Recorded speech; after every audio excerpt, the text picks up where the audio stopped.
Nous te disons merci pour ta présence au milieu de nous ce matin,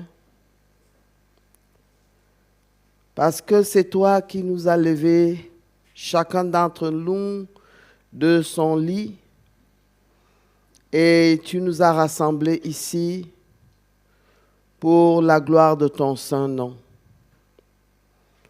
pour que ton évangile se fasse connaître de ceux qui ne te connaissent pas, et que ton évangile redonne le courage et la force à ceux qui sont engagés. Merci pour ta présence. Merci pour ton œuvre. Merci pour ton œuvre que tu accomplis au travers de nous. Maintenant, Seigneur, prends autorité. Prends le contrôle en tout ce qui se passe ici, en tout ce qui va être dit ici, afin que les âmes soient converties et que le royaume de Dieu, le royaume des cieux, descende vers les hommes. Opère toutes sortes de miracles, agis même dans les cœurs les plus endurcis, même les plus incrédules, même vers ceux qui ont dit non. Nous savons que rien n'est impossible à toi. Seigneur, touche les âmes. Agis afin que le royaume de Dieu grandisse et que plusieurs parviennent à la sainteté et gagnent la vie éternelle. Seigneur, nous te prions. Rends prospère cette œuvre dans les âmes, dans les cœurs, afin qu'eux aussi, à leur tour, transmettent ta bonne nouvelle et que ton évangile parvienne jusqu'aux extrémités de la terre.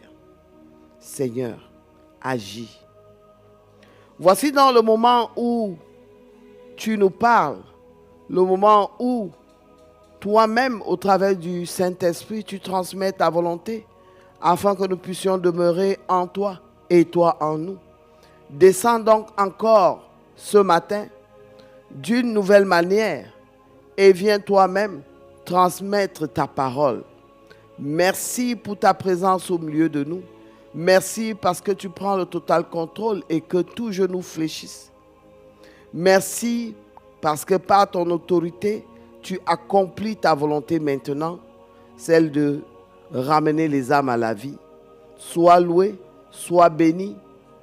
En ton nom, Seigneur Jésus, nous avons ainsi prié. Amen. Bonjour, peuple de Dieu. Nous allons lire dans 1 Timothée 1. 1 Timothée 1. Il est écrit: Paul, apôtre de Jésus-Christ, par ordre de Dieu notre Sauveur et de Jésus-Christ notre espérance. À Timothée, mon enfant, légitime en la foi, que la grâce, la miséricorde et la paix te soient données de la part de Dieu le Père et de Jésus-Christ notre Seigneur. Je te rappelle l'exhortation que je te fis à mon départ pour la Macédonie, lorsque je t'engageais à rester à Éphèse, afin de recommander à certaines personnes de ne pas enseigner d'autres doctrines et de ne pas s'attacher à des fables, à des généalogies sans fin qui produisent des discussions plutôt qu'elles n'avancent l'œuvre de Dieu dans la foi. Le but du commandement, c'est une charité venant d'un cœur pur, d'une bonne conscience et d'une foi sincère. Quelques-uns s'étant détournés de ces choses se sont égarés dans les vains discours. Ils veulent être docteurs de la loi et ils ne comprennent ni ce qu'ils disent, ni ce qu'ils affirment. Nous ignorons pas que la loi est bonne, pourvu qu'on en fasse un usage légitime. sachant bien que la loi n'est pas faite pour le juste, mais pour les méchants, et les rebelles, les impies et les pécheurs, les irréligieux, les profanes, les parricides, les meurtriers, les impudiques, les infâmes, les voleurs d'hommes, les menteurs, les parjures et tout ce qui est contraire à la sainte doctrine. Conformément à l'évangile de la gloire du Dieu bienheureux, évangile qui m'a été confié. Je rends grâce à celui qui m'a fortifié, à Jésus-Christ notre Seigneur, de ce qu'il m'a jugé fidèle, en m'établissant dans le ministère, moi qui étais auparavant un blasphémateur, un persécuteur, un homme violent, mais j'ai obtenu miséricorde, parce que j'agissais par ignorance dans l'incrédulité. Et la grâce de notre Seigneur a surabondé avec la foi et la charité qui est en Jésus-Christ. C'est une parole certaine et entière, digne d'être reçue, que Jésus-Christ est venu dans le monde pour sauver les pécheurs, dont je suis le premier. Mais j'ai obtenu miséricorde afin que Jésus-Christ fît voir en moi le premier toute sa longanimité, pour que je servisse d'exemple à ceux qui croiraient en lui pour la vie éternelle. Ô roi des siècles, immortel, invisible, seul Dieu soit honneur et gloire au siècle des siècles. Amen. Le commandement que je t'adresse, Timothée, mon enfant, selon les prophéties faites précédemment à ton sujet, c'est que d'après elles, tu combattes le bon combat, en gardant la foi et une bonne conscience. Cette conscience, quelques-uns l'ont perdue et ils l'ont fait naufrage par rapport à la foi. Et ils ont fait naufrage par rapport à la foi. De ce nombre sont Hyménée et Alexandre, que j'ai livrés à Satan, afin qu'ils apprennent à ne pas blasphémer. Seigneur, voici donc ta parole que tu nous donnes ce matin. Tu connais que moi je suis ignorante de tout. Je te prie donc, Père, en ce moment, prends le total contrôle de mes pensées. Que le Saint-Esprit nous transmette par ma voix tout ce que tu as préparé ce matin pour nous, afin que les âmes arrivent à la conversion. Agis donc maintenant, que le Saint-Esprit soit manifeste. Au nom de Jésus, Amen. Bonjour encore, peuple de Dieu. L'évangile de ce matin nous parle des diverses doctrines et toutes les disputes et les discours qui détournent les hommes de la vraie doctrine. Je vous parle tous ces derniers temps par l'Esprit que tout ce que les gens font et tout ce que les gens enseignent, la véritable doctrine, celle qui est vraie, c'est qu'il faut que ceux qui enseignent aux hommes comment gagner le royaume des cieux. Ça, c'est la vraie doctrine. Et ça, c'est le vrai combat. C'est pour ça que Paul exhorte, recommande à Timothée que la vraie prophétie qui est sortie, faite précédemment à ton sujet, c'est que d'après elle, tu combattes le bon combat. On a beau t'appeler, le Seigneur a beau t'appeler, il a beau te mettre à ton service, mais si tu ne restes pas dans le cadre de la vérité, tu ne combats pas le bon combat. C'est pour cela que nous constatons, même nous de ce siècle, cette problématique est toujours présente. Au lieu que l'Église de Jésus-Christ, quand je parle de l'Église de Jésus-Christ, je parle de l'ensemble de tous ceux qui sont dans le corps du Christ, les fidèles. Je ne parle pas d'une religion. Je parle des catholiques, des protestants, des églises d'éveillés, de tous ceux qui disent et proclament Jésus comme leur Seigneur et Sauveur. Ça, c'est l'église de Jésus-Christ. Tous ceux qui parlent de Jésus-Christ dans leurs églises. Donc, je ne parle pas d'une religion. Nous constatons donc que cette problématique est réelle jusqu'à ce jour, notre siècle. Au lieu de montrer le chemin qui mène vers le royaume des cieux aux hommes, au lieu de corriger les hommes par rapport, de prêcher les hommes l'évangile de la croix qui purifie les âmes, qui sauve des vies, nous nous mettons plutôt à analyser, à chercher à comprendre des choses qui sont même au-dessus de notre compréhension. Pourquoi les catholiques allument les encens? Pourquoi les catholiques prient avec les bougies? Moi, je ne peux pas aller là-bas. Pourquoi les pentecôtistes font ceci? Et pourquoi à l'église presbytère, à l'église, il y a ceci? Oh, tu vois comment ils font. Les prêtres sont comme ça. Les discours qui ne donnent et qui n'apportent aucune vie dans la vie des hommes. Je te rappelle l'exhortation que je te fis à mon égard, à mon départ pour la Macédonie, lorsque je t'engageais à rester à Éphèse, afin de recommander à certaines personnes de ne pas enseigner d'autres doctrines et de ne pas s'attacher à des fables et à des généalogies sans fin qui produisent des discussions plutôt qu'elles n'avancent l'œuvre de Dieu dans la foi. L'Église a commencé comme ça et puis ça s'est passé comme ça. On apprend, ça veut dire il y a tout ce que tu ne peux même pas comprendre. À la fin, ça embrouille. Le message de Dieu est simple. Le message que Jésus-Christ a apporté est très simple. Le message que Jésus-Christ a apporté, c'est que le but du commandement, c'est une charité venant d'un cœur pur, une bonne conscience et d'une foi sincère. On a besoin des gens vrais. Le commandement que Jésus-Christ a apporté est simple, c'est l'amour.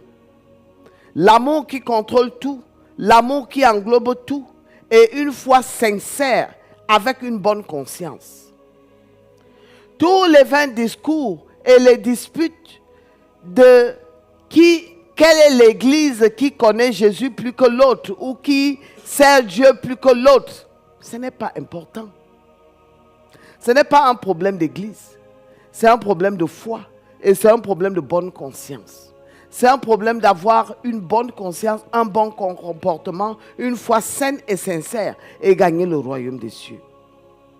Le message est clair et c'est pour cela que beaucoup de personnes, au lieu d'avoir le message qu'il faut, on a plutôt l'impression qu'on se dispute les adhérents, on se dispute les chrétiens, parce qu'il faut absolument convaincre les hommes que l'autre église n'est pas bonne et il faut venir vers nous, comme si Jésus-Christ a d'autres couleurs.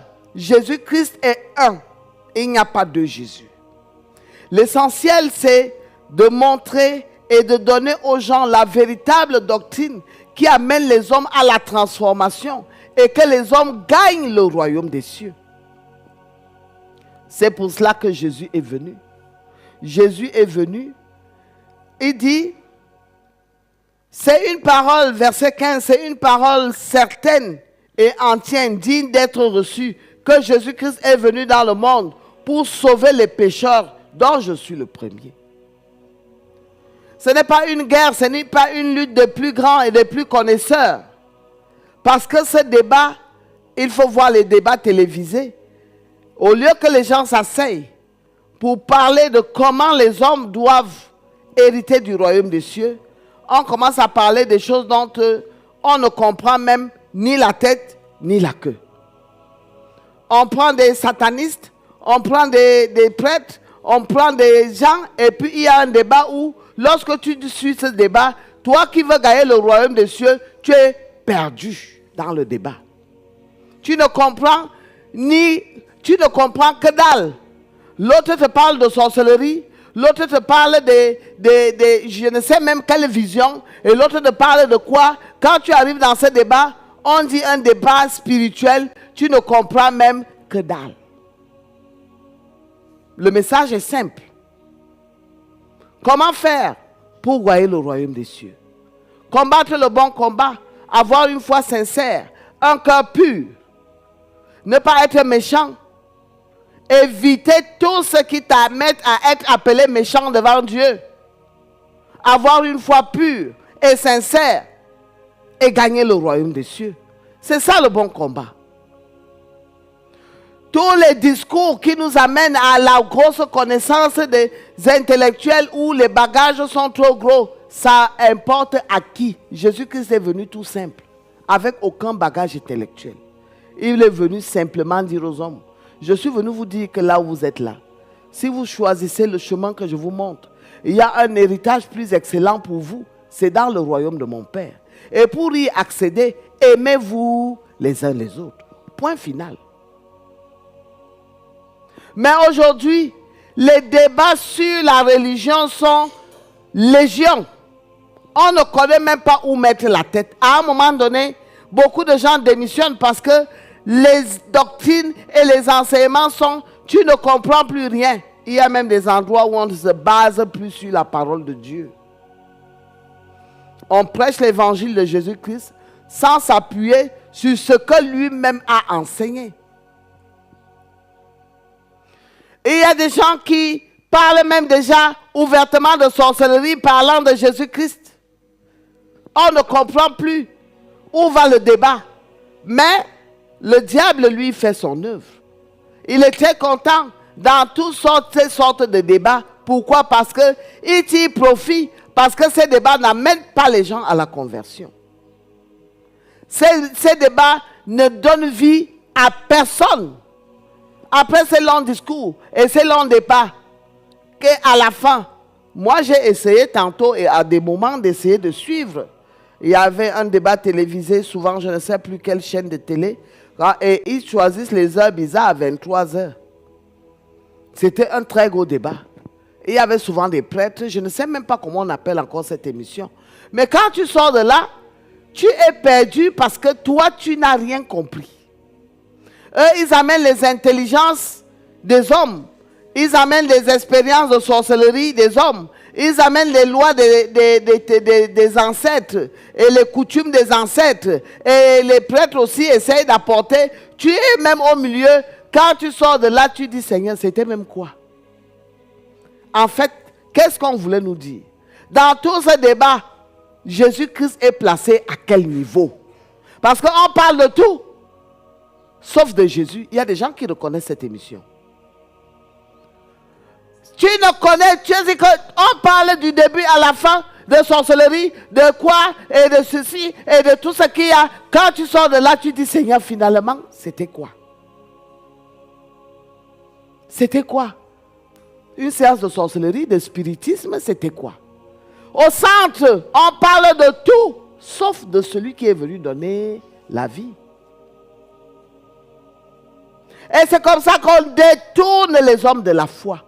Et c'est comme ça qu'on remplit les gens de mauvais esprits.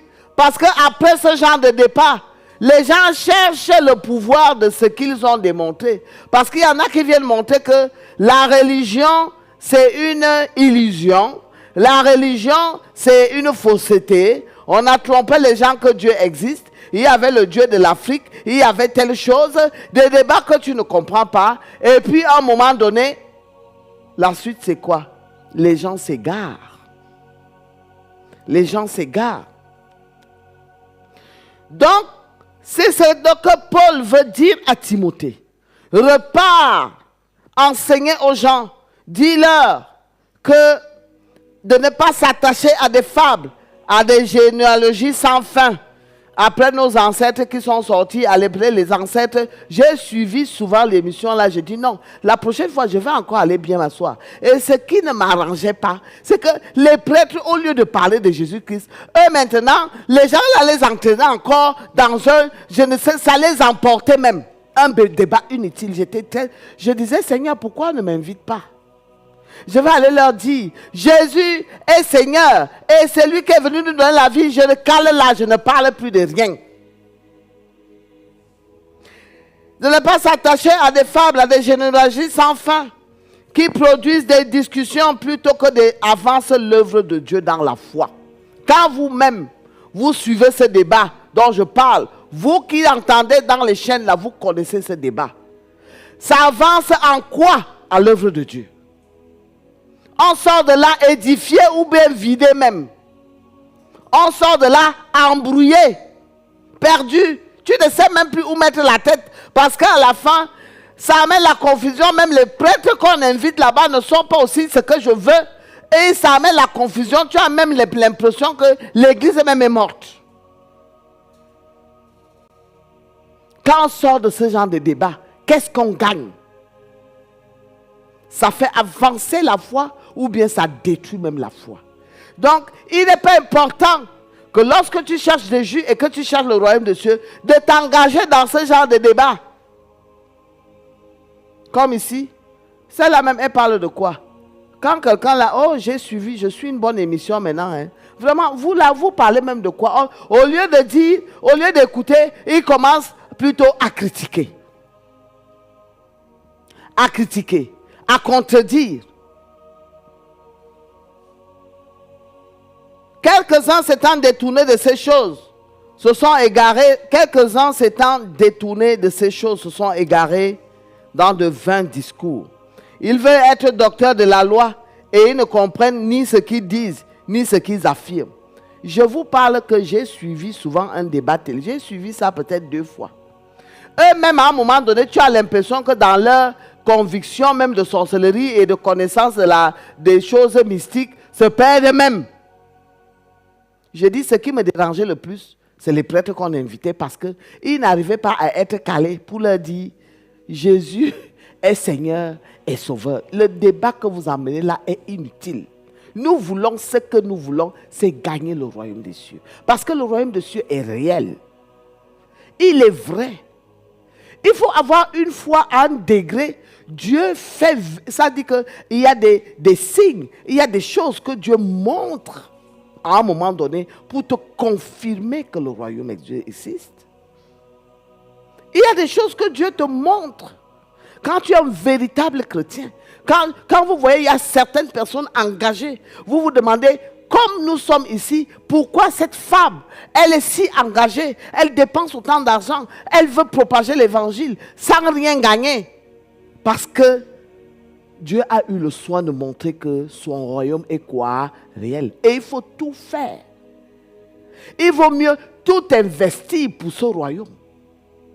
Parce que nous avons la conviction.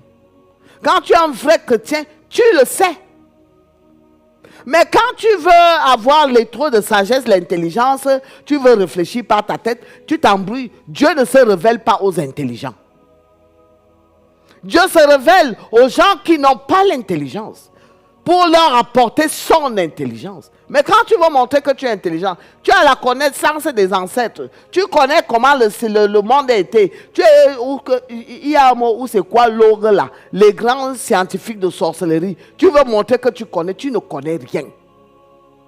À ça, tu ne connais rien. Quand tu es comme ça, Dieu te laisse.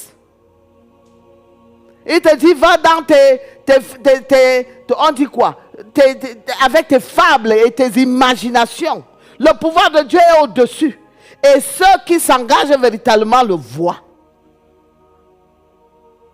Le royaume de Dieu est réel. Le royaume de Dieu est réel. Il veut être docteur de la loi et ne comprennent ni ce qu'ils disent, ni ce qu'ils affirment. Ce débat était un débat de toto. Je peux appeler ça comme ça. Parce qu'à la fin, toi qui regardes, tu ne reçois rien. Ni de l'église, ni des sorciers. Tu sors de là embrouillé.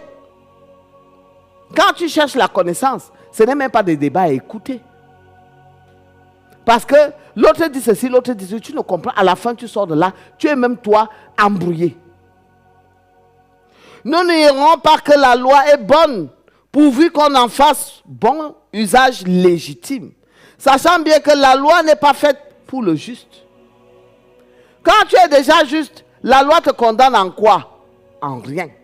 Quand tu pratiques l'amour, comment la loi va t'attraper? En rien. Un homme qui porte l'amour et qui pratique l'amour est un juste. L'amour ne ment pas. L'amour ne tue pas. L'amour ne blasphème pas. L'amour ne condamne. L'amour efface tout. Et quand tu es un homme juste, la loi t'attrape en quoi? En rien. La loi est donc faite pour les méchants, les rebelles, les impies, les pécheurs, les irréligieux, les profanes, les parricides, les meurtriers, les impudiques, les infâmes, les voleurs d'hommes, les menteurs, les parjures et tout ce qui est contraire à la sainte doctrine. Toi qui marches de manière impudique, contraire à la vérité, c'est toi que la loi condamne. Mais celui qui marche dans l'amour et dans la vérité, est-ce que la loi le condamne? Non. Conformément à l'évangile de la gloire de Dieu, bienheureux évangile qui m'a été confié, je rends grâce à celui qui m'a fortifié, à Jésus-Christ notre Seigneur, ce qui m'a jugé fidèle, en m'établissant dans le ministère, moi qui étais auparavant blasphémateur, un persécuteur, un homme violent, mais j'ai obtenu miséricorde, parce que j'agissais par ignorance dans l'incrédulité. Tu ne peux pas juger. Dans ces discours, il y en a qui veulent juger certains serviteurs de Dieu. Qu'est-ce que vous connaissez de ce que Dieu veut? On ne peut pas juger par la vue. On ne peut pas se mettre à jurer sur une chose, à croire qu'on connaît la volonté de Dieu. Personne ne connaît la volonté de Dieu et personne ne peut sonder l'esprit de Dieu. Dieu il se laisse découvrir. Par exemple, Paul, il dit ici, lui, rend grâce à Jésus qui l'a transformé. Lui-même était auparavant un rebelle. Mais si tu viens maintenant discuter que Paul sort d'où, comment Paul peut enseigner l'évangile, alors que c'est lui qui croyait, oh, comment vous pouvez dire que l'évangile est ceci, comment vous pouvez dire que ceci, l'homme peut connaître Dieu. L'homme peut connaître Dieu. Arrêtons les vains discours. Que tous ceux qui prêchent en disant que Jésus est leur Seigneur et Sauveur, donnons la bonne doctrine, simplement aux hommes. Montrons aux hommes le chemin qui les ramène vers leur Père. C'est de ça qu'il s'agit. C'est de ça qu'il s'agit. Parce que lorsque Jésus-Christ reviendra, c'est pour cela qu'il reviendra. Pour récupérer ceux qui auront cru. Donc, amenant les gens à croire et à gagner le royaume des cieux. Et la grâce de notre Seigneur a surabondé avec la foi et la charité qui est en Jésus-Christ. C'est une parole certaine et entièrement digne d'être reçue que Jésus-Christ est venu dans le monde pour sauver les pécheurs dont je suis le premier. Il suffit de s'ouvrir, de se laisser entraîner pour comprendre Jésus. Quand tu veux aller avec ta propre sagesse, tu ne le comprendras jamais. Jamais. Jésus-Christ aime les gens ignorants qui ne connaissent pas, afin que lui, il leur apporte sa sagesse.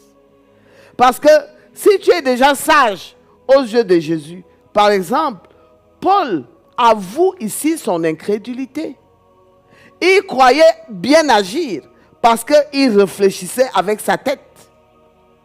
Mais là, il a rencontré Jésus, il a compris qu'il ne s'agit pas de l'intellect ou du savoir humain. Il ne s'agit pas de la sagesse humaine. Ce dont nous avons besoin, c'est juste la foi. Et lorsque nous avons la foi, c'est avec les yeux de la foi que nous découvrons Jésus.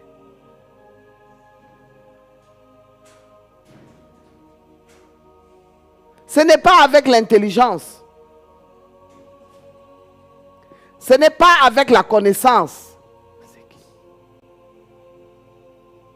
Ce que nous devons mettre en exergue, c'est la foi. C'est avec les yeux de la foi. La foi vient d'un cœur pur et sincère. Après avoir écouté la véritable doctrine, la vraie évangile, celle qui est réelle, avec un cœur pur, avec la foi, Dieu t'ouvre les yeux pour voir Jésus. C'est une parole certaine et entièrement dit d'être reçue que Jésus-Christ est venu dans le monde pour sauver les pécheurs, dont je suis le premier. Il faut savoir reconnaître que notre connaissance est limite, elle a des limites. Donc, avant de se commencer à critiquer, à discuter, à vouloir comprendre, à vouloir enseigner, il faut se rassurer que tu es un ignorant. C'est celui qui ne connaît pas que Jésus-Christ utilise pour enseigner. Avec sa propre sagesse, tu ne peux pas enseigner et donner l'évangile de Jésus-Christ. Non. On dit que cette parole que nous avons lue, elle est esprit. Malgré que elle est inscrite sur du papier, mais c'est une parole qui est esprit. Et elle est vie. Donc cette parole est esprit. Donc cette parole est mouvante. Donc elle a une présence. Et cette présence, elle est vie. Donc ça veut dire que quand tu la transmets, tu ne peux pas la transmettre par ta propre intelligence. Tu dois avoir un cœur humble, un cœur pur. C'est pour cela que Paul reconnaît ici que lui, il était un incrédule, un ignorant. Mais il croyait qu'il avait la sagesse. À cette époque, qu'avant d'avoir rencontré Jésus, il croyait qu'il avait la connaissance. Mais après avoir rencontré Jésus, il dit bien par sa propre bouche, il dit que j'agissais par ignorance et dans l'incrédulité. Il faut laisser son cœur s'ouvrir pour avoir la connaissance qui vient de Dieu. Ce n'est pas une connaissance humaine ni une sagesse humaine. Donc on ne peut pas discuter sur les choses qu'on ne connaît pas. Nous devons nous limiter à comprendre et avoir la foi et croire que cette parole, elle est véritable. Et c'est quand tu crois fermement, sans trop chercher à comprendre, c'est là où tu as la foi et c'est là où Dieu t'ouvre les yeux. Il te donne la connaissance. Parce que à l'époque, Paul était ignorant et il agissait selon la chair. Mais lorsqu'il rencontre Jésus, c'est là où il ouvre, quand on lui enlève les écailles. C'est l'ignorance là qui couvrait ses yeux. Quand on a ouvert ses yeux, il a compris que Jésus-Christ, ce n'est pas ce qu'on croit connaître avec son intellect. On ne peut pas. C'est pour cela que quand les gens commencent avec les discussions, oh, la parole de Dieu, machin a fait, les autres connaissent, ça va, quitte. Parce que ça là, ça va t'emporter. Ça va t'emmener. Et il y a des gens aujourd'hui qui ont perdu la foi parce qu'ils ont laissé que ces discours-là les emportent. Tel autre dit ceci, l'autre dit ceci. Toi, tu es au milieu, tu cherches la connaissance. À la fin même, tu ne comprends rien et tu ne veux même plus t'engager. C'est ce qu'il dit. Il dit, quelques-uns s'étant détournés, ces choses, et se sont égarés dans ces vains discours. Ils se sont égarés. Parce qu'à la force de l'autre parle, c'est moi qui ai la connaissance, et l'autre ceci, et l'autre parle encore. Finalement, au milieu, toi, tu es perdu. Tu abandonnes. On te parle même encore, tu ne veux même plus. Donc, il faut savoir que quand nous nous appuyons sur notre propre sagesse, nous ne pouvons pas voir Dieu. Nous devons nous laisser dépouiller. Nous devons nous laisser vider. Et là, dans l'humilité, dans le cœur pur, avoir une bonne conscience et rester droit avec sa foi, c'est là où Dieu se manifeste. Dieu aime ce qui est vide afin que lui-même remplisse. Dieu aime ce qui est faible afin qu'il apporte sa force. Dieu aime ce qui est ignorant afin qu'il apporte son intelligence. Mais quand tu te lèves, l'homme est limite et tu veux avoir, ça veut dire que commencer à analyser des choses que tu ne connais pas, c'est pour égarer les hommes. La doctrine de Jésus-Christ est simple. Aime ton prochain comme toi-même et tu verras la gloire de Dieu. La doctrine de Jésus-Christ est simple. Fuyez le péché, abandonnez le mal, convertissez-vous. La doctrine de Jésus-Christ est simple. Ne cherchez pas beaucoup. Et n'essaye pas à enseigner aux gens les choses que toi-même tu ne comprends pas. Parce qu'il y en a qui commencent à te parler de l'histoire de la Bible. Quand il veut prêcher, il part chercher loin en 1960, en l'an 700, telle chose s'est passée. Tu étais là-bas.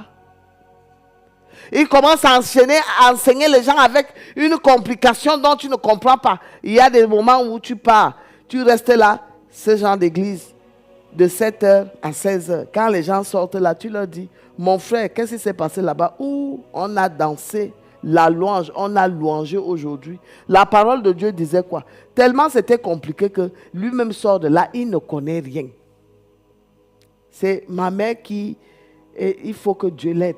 Parce que chaque fois qu'elle part à l'église, maman, on a dit quoi là-bas?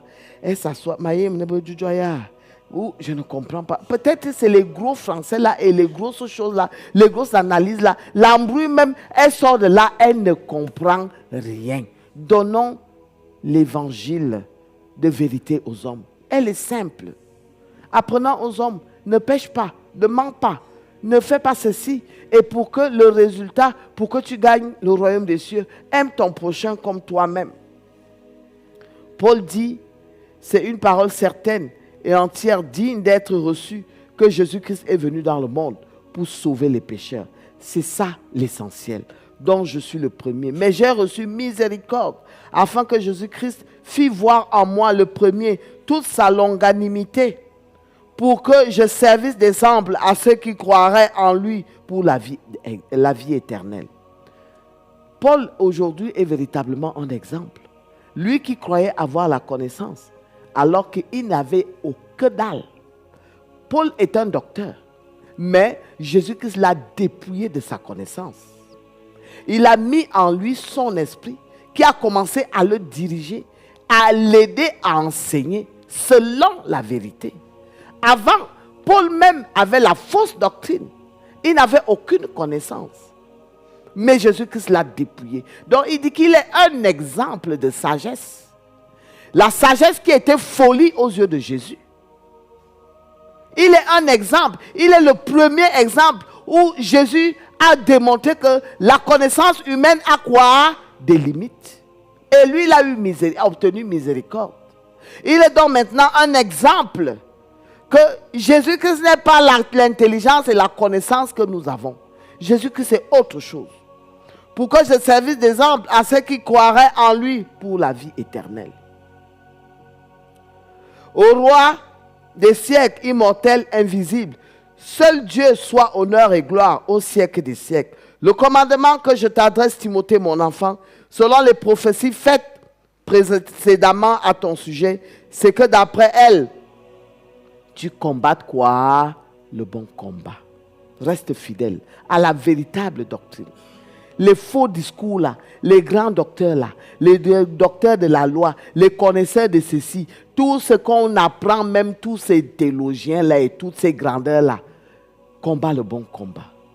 Le bon combat, c'est chercher le royaume des cieux. Sois digne, irréprochable. Que ta charité soit connue de tous, venant d'un cœur quoi? Pur. Sois vrai. Laisse les discours, tout ce qui parle des discours là. Il dit, en gardant la foi et une bonne conscience, cette conscience, quelques-uns l'ont perdue. Et ils ont fait naufrage par rapport à la foi. Ils ont perdu.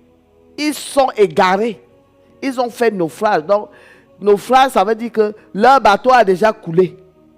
On ne sait même pas ce qu'on peut récupérer chez eux. À cause de la sagesse. Aie une bonne conscience. Quand tu es engagé dans le Seigneur, crois véritablement que Jésus-Christ est le Seigneur, il est le Sauveur. Et suis ses commandements qui te donnent de gagner la vie éternelle. C'est pour cela que Jésus-Christ est venu. pour sauver les pécheurs, pour que, à ceux qui croiraient en lui, aient la vie éternelle. C'est ça l'essentiel. Il y a des doctrines aujourd'hui où tu arrives, on te bourre le crâne, qu'il faut absolument que tu sois riche. Jésus-Christ n'est pas venu donner le monde. Jésus-Christ est venu donner le royaume des cieux. Il y a des églises où on te dit que si tu es pauvre, c'est que tu es maudit. Moi, j'ai suivi ces prédications. Où on te dit qu'aucun enfant de Dieu ne doit être pauvre. Et il crie, il affirme, comme si la pauvreté était un péché. Il y a des inégalités dans la vie. Dieu a créé le monde ainsi, pour que ceux qui ont pensent à ceux qui n'en ont pas. Mais aujourd'hui, les gens sont devenus égoïstes tellement que les gens souffrent. Les gens souffrent. Ça, c'est un autre débat. La pauvreté n'a jamais été une malédiction. Je vous le dis en vérité, un homme riche est plus malheureux qu'un homme pauvre. Parce que quand tu es riche, tu ne peux pas comprendre le nombre de soucis que tu as. Non seulement pour conserver ta richesse et pour la faire grandir encore. Et les problèmes à résoudre. Un homme qui n'a pas tous ces soucis, il dort tranquillement chez lui. Une petite soupe le soir, il dort comme un enfant. Le matin, il se réveille. Sa seule chose, c'est que, qu'est-ce que je vais manger aujourd'hui? Pendant que toi, tu penses que non, j'ai les bateaux qui sont là-bas, j'ai telle chose qui sont là-bas. Ton cerveau est bourré, ton crâne même veut gonfler. Donc, la pauvreté n'a jamais été une malédiction. En gardant la foi et une bonne conscience, cette conscience, quelques-uns l'ont perdue. Et ils ont fait naufrage par rapport à la foi. Ils n'ont plus la foi. La foi a disparu en eux à cause des vains discours, à cause de trop de recherches, à cause de ce que je suis ou sur quoi l'ogue. Il y a quelque chose au l'ogue là qui est que il connaît trop la sorcellerie, il connaît trop le spirituel, dans néant, dans rien. La seule connaissance qu'un homme peut m'apporter, c'est qu'il me dit, moi, j'ai le secret de l'immortalité. Si celui-là peut se présenter dans le monde, il dit, me voici, depuis 2026 ans, je suis debout. Là, oui, je vais dire que je vais commencer à douter à Jésus. Pas vrai? Et tant qu'il n'y a aucun qui a le secret de l'immortalité, nous tous, nous sommes des hommes mortels. La mort montre la limite de l'homme. C'est là où Dieu montre tout son grand pouvoir. Les gens bricolent même aujourd'hui pour aller prendre les spermatozoïdes d'une femme, d'un homme, les ovules, et puis on fait croître hors des machines. Après on part vers... Ça, c'est un bricole qui se passe ces derniers temps. Mais je vous dis, est-ce que c'est ça la création? Les gens qui se prêtent même à ce jeu-là, est-ce que vous êtes en train de faire la folie humaine? On dit ça résout le problème, mais ça nous apporte plus que ça ne résout.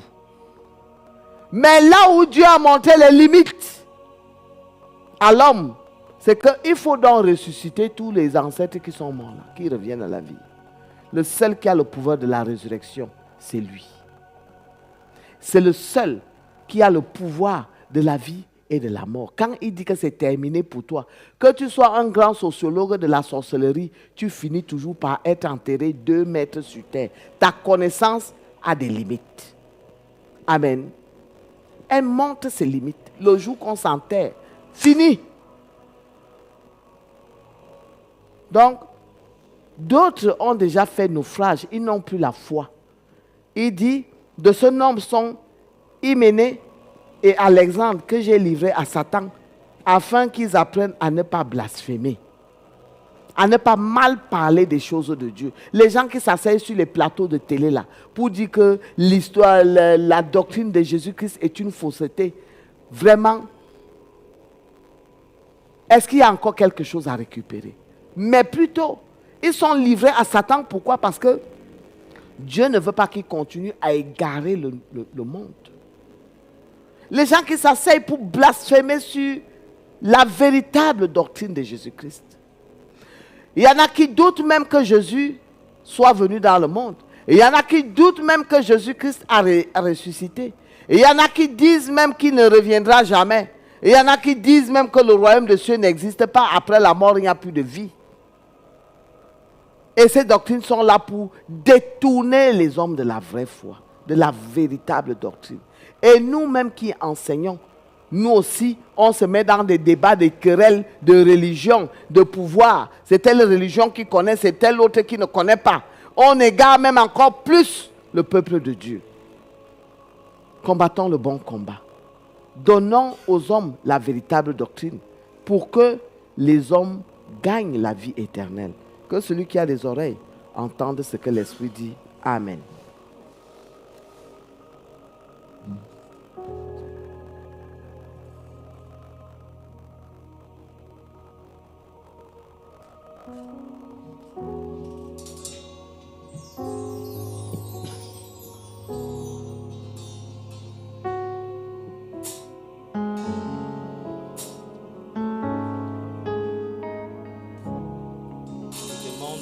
Sans cesse, Père.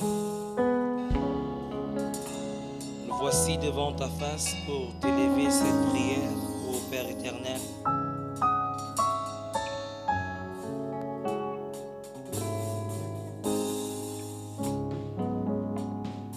En prière,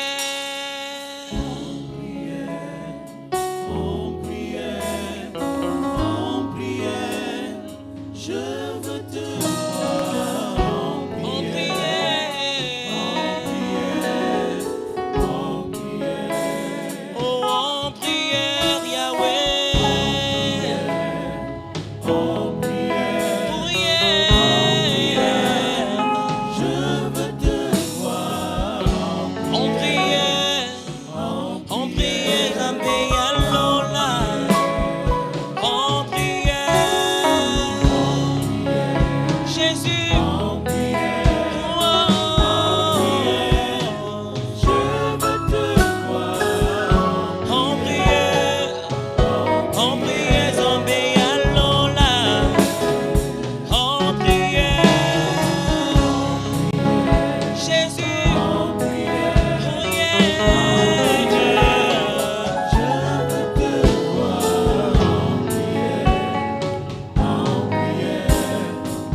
Dieu Tout-Puissant, nous voulons te voir en prière ce matin. Nous avons écouté ton message.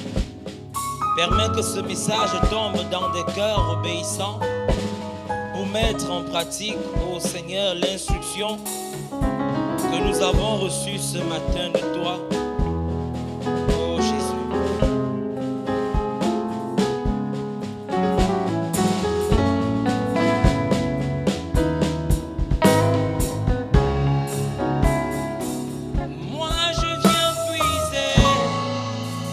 Puiser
Je vous salue Marie, pleine de grâce, le Seigneur est avec vous. Vous êtes bénie entre toutes les femmes, et Jésus, le fruit de vos entrailles, est béni. Sainte Marie, Mère de Dieu, priez pour nous pauvres pécheurs, maintenant et à l'heure de notre mort. Amen. Sainte Mère de Dieu, c'est un sujet qui divise, qui disperse et qui emmène les gens à la chute. Les discours inutiles par rapport à la foi, les mauvaises doctrines, les mauvais enseignements, les conducteurs qui égarent le peuple de Dieu avec les discours qui divisent au lieu d'éclairer, au lieu de donner la foi. Nous te remettons en intercession tout cela, que tu pries auprès de ton Fils en communion avec nous pour que les âmes recherchent la vérité, la vraie doctrine. Que le Saint-Esprit soit en œuvre pour emmener les gens à recevoir la véritable doctrine, à rejeter tous ces vains discours, tous ces discours de division, tous ces discours profanes qui n'emmènent pas à la vie éternelle. Tous ces discours qui emmènent les gens à tomber en tentation et abandonner même la foi. Nous intercédons afin que le Saint-Esprit soit à l'œuvre pour amener les âmes à avoir soif de la vraie doctrine, de la vérité. Je vous salue Marie, pleine de grâce, le Seigneur est avec vous. Vous êtes bénie entre toutes les femmes et Jésus, le fruit de vos entrailles, est béni. Sainte Marie, Mère de Dieu, priez pour nous, pauvres pécheurs, maintenant. C'est ces doctrines de division qui ont amené aujourd'hui en captivité notre jeunesse. Notre jeunesse qui ne veut même plus écouter la vraie évangile. Ils sont accrochés à une fausse doctrine qui leur disent que le royaume de Dieu n'existe pas, mais plutôt que c'est des esprits des ancêtres qui sont des dieux et beaucoup d'autres doctrines encore pires qui les emmènent à abandonner le chemin de la vérité. Nous te supplions, toi qui es notre mère, qui nous a été léguée à la croix, Jésus-Christ a dit, mère, voici ton fils, et fils, voici ta mère, pour nous montrer que nous sommes nous qui croyons en toi comme Jean était disciple. Nous croyons en Jésus comme Jean était disciple. Nous sommes ta postérité. Vas-tu laisser que nous nous perdions, que nos enfants disparaissent, que nos enfants meurent sans connaître Jésus?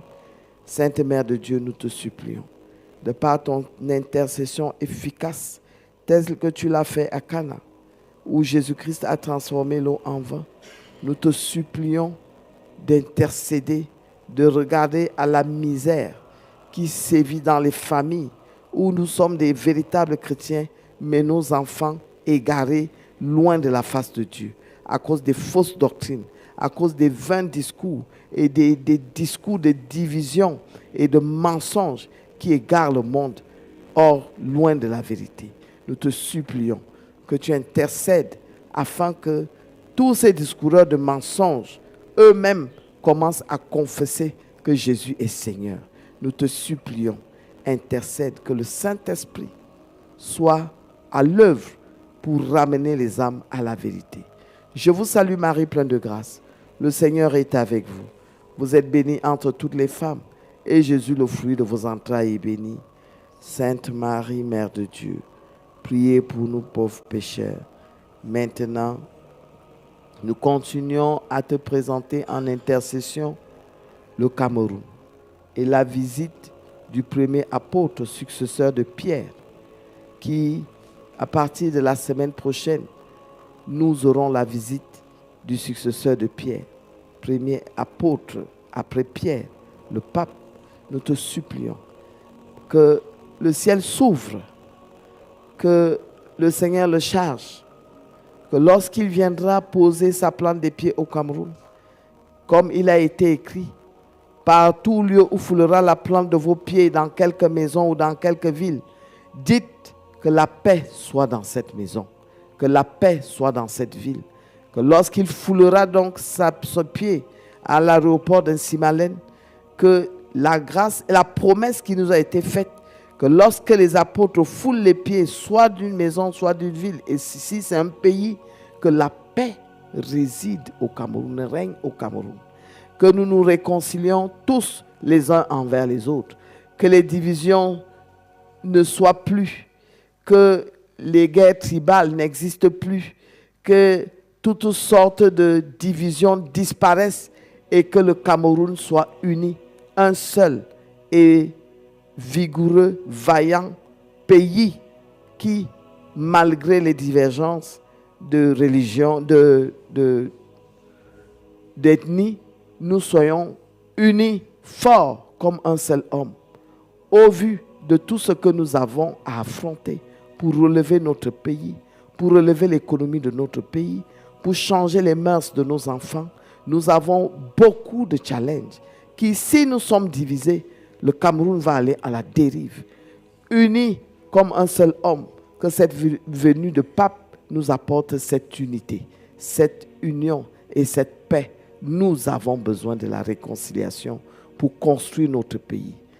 Intercédons en notre faveur, que cette venue nous soit salvatrice pour que nous nous réconcilions les uns envers les autres. Je vous salue Marie, pleine de grâce. Le Seigneur est avec vous. Vous êtes bénie entre toutes les femmes et Jésus, le fruit de vos entrailles, est béni. Sainte Marie, Mère de Dieu, priez pour nous pauvres pécheurs, maintenant et à l'heure de notre mort. Et que la gloire soit au Père, au Fils, au Saint-Esprit, comme il était au commencement, maintenant et toujours dans les siècles des siècles. Amen.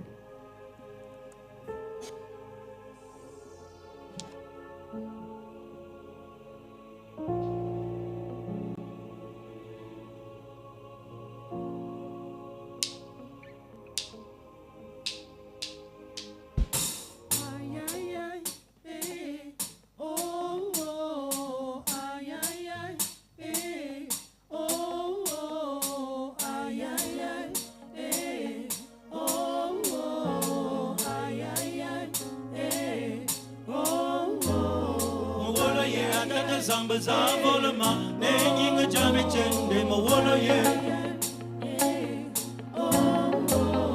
Mawala ye, akata zamba zavolama, nenginga jame chende mawala ye.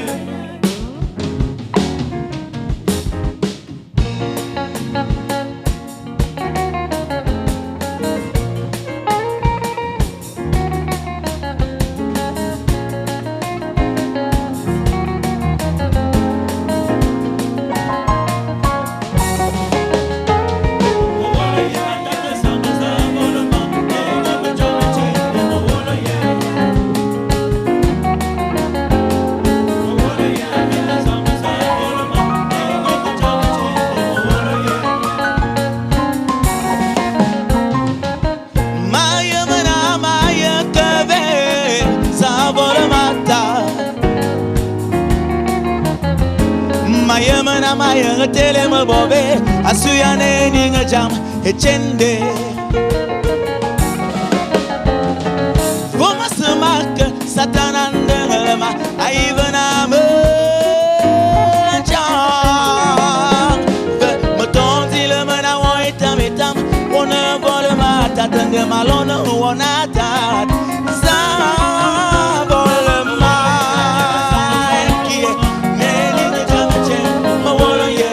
Samba sabora mane ninga jame chende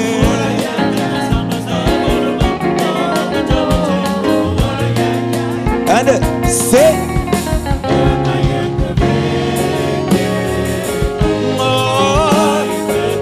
Maya samba be sabora ma be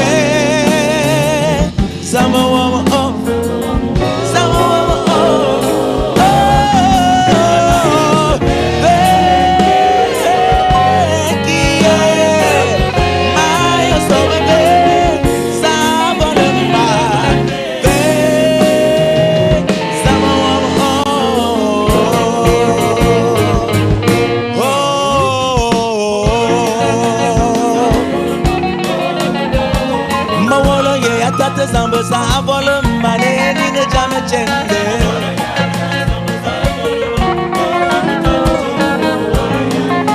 And say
Tuene kio elurbano ayongo duwe azasi asidon munao mikomane mi mi bawasi abale ayomo taroa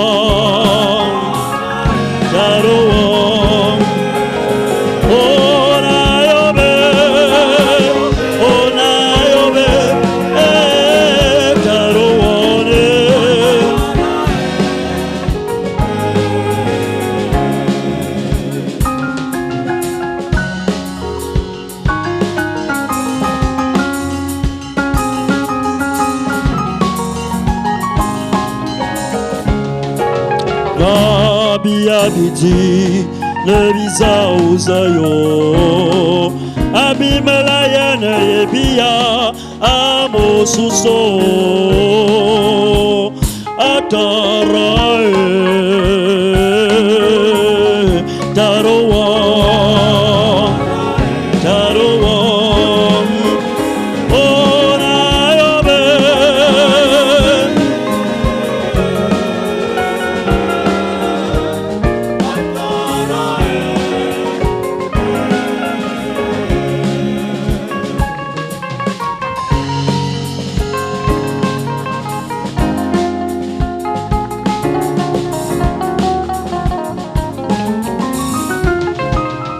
Chame bien mi somme bien somo.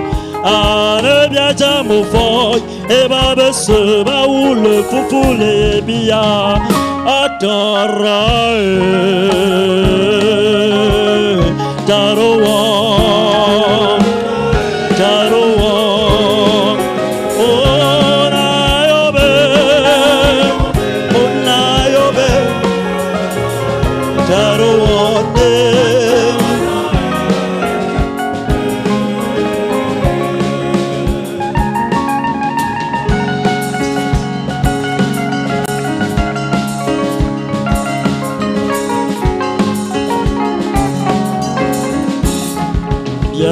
no sikiro yebe nebi kuwa melame satano okore de bi asam samoso wake bi anjanko atara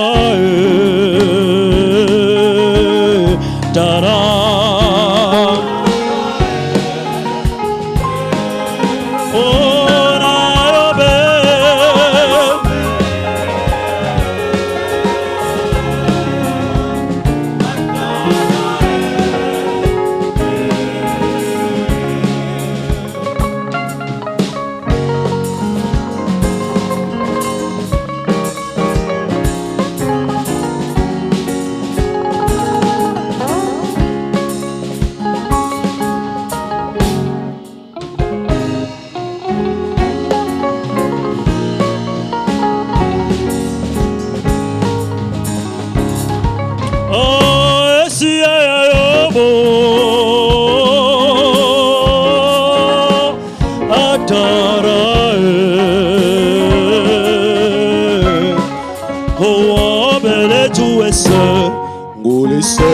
Edumase esia yobo ataresia yobo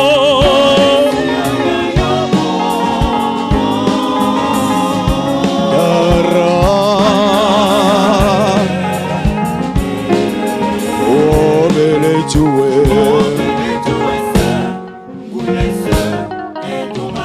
esia yobo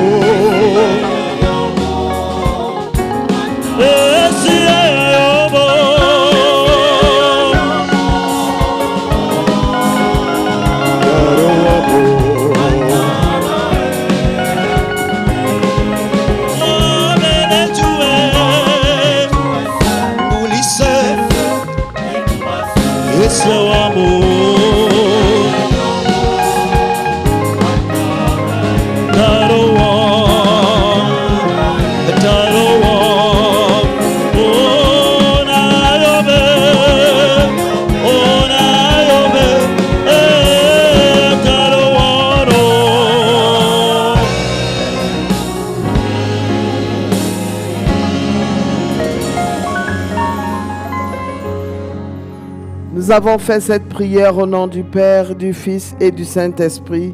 Amen.